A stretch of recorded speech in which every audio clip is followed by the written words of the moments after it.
Okay, Gerald, sorry, this is the best I could find. I've got a fitting here that I cleaned out with sandpaper. I've got a little chunk of pipe here. So I'm just going to push those two together.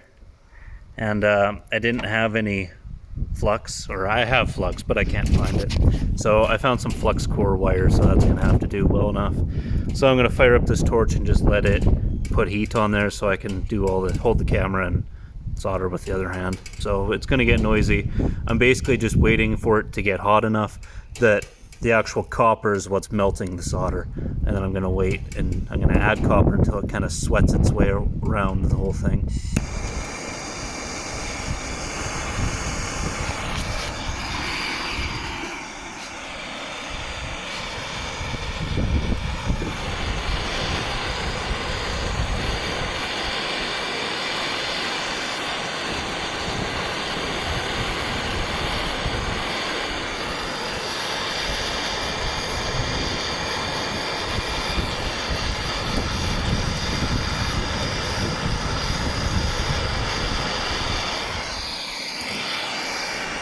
Well, I don't think that worked the best, but it's the best I can do with what I've got.